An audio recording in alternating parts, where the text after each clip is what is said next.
Hey guys, Claire Bozeman here with Jumprope Revival, where we're training body and soul. Today, I'll be teaching you how to do the side swing and double side swing.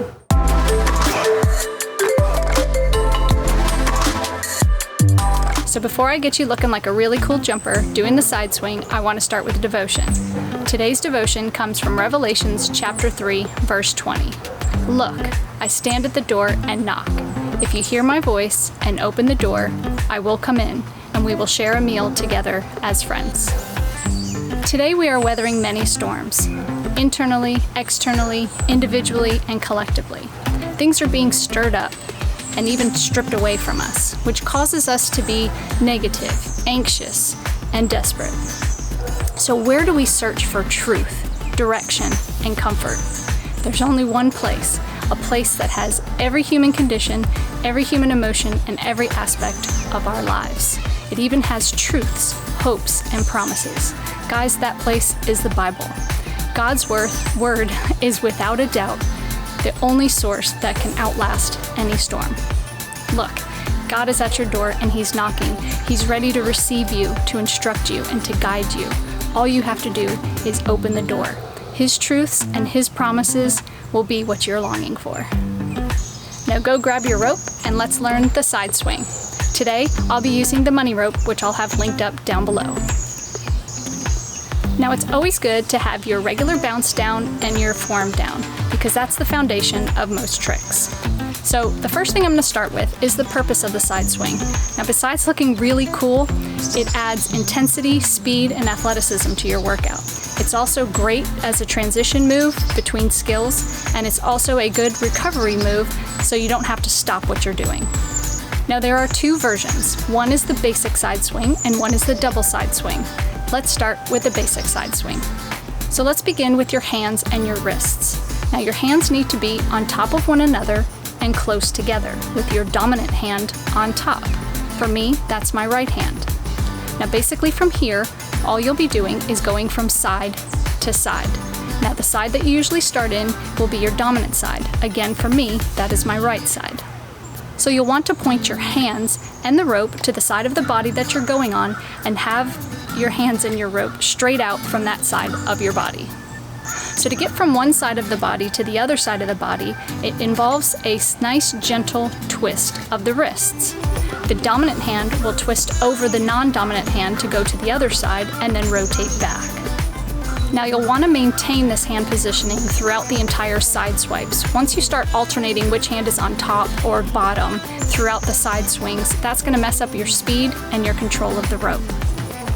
So now part of the reason why I told you needed to have proper form and regular bounce down first is because your positioning when doing side swipes is pretty much just that. So when you're doing your swings to the side, you want to keep those swings at hip level, just like regular jumping. You also want to have your elbows in. And also your shoulders and your torso should be pretty still as well without any twisting movement. So overall, there's really not much movement.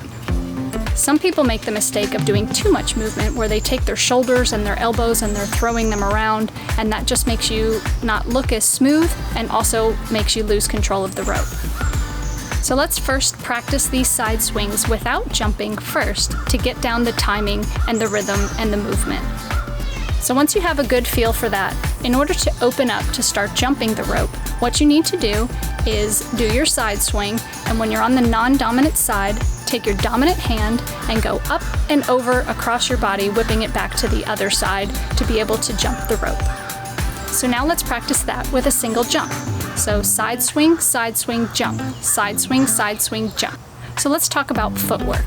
So you don't necessarily want to not be jumping when you're doing side swings. So try doing a side swing and jumping at the same time, and then a side swing, jump, side swing. So be jumping while you're doing your side swings. You can also do it with boxer skip. So with boxer skip, you're alternating your weight from the right foot to the left foot. So when you're alternating, whichever foot you're alternating your weight to is the side you want to be doing the side swing. So if your weight is on your right foot, you want to be swinging to the right side. The left side, you want to be swinging to the left side. Okay, so now put all of that together and start incorporating the basic swing into your routine. Now let's break down the double side swing. The only difference here is that you'll be doing 2 swings on each side. So let me first show you what happens with your hands. All that you'll be doing is you'll be taking the hand that's on the bottom and rotating it on top of the other hand, then switching sides, then taking the hand that's on the bottom and rotating it to the top, and switching sides, and so on. So first you want to start practicing without jumping. Start off with a few basic side swings. When you get to your non-dominant side, that's when you'll begin the hand rotation, and it's best to try to count to 2. Now on the first count, that will be the initial side swing. On the count of 2, that's when you will rotate the hand that's on the bottom to the top, and then you'll switch sides and do the same thing on the other side. So keep practicing that, then you can add in a jump, and then you're ready to go. Okay guys, I hope you really enjoyed this tutorial. If you did, please comment below. If there's anything I could have done differently, let me know. Please also subscribe to my YouTube channel, turn on notifications so that you can receive other tutorials like this, along with jump rope workouts. I also have linked up below my social media accounts. You can follow me there as well. And again, I am Claire Bozeman. Thank you so much for joining me. And as always, have a blessed day and let's get training.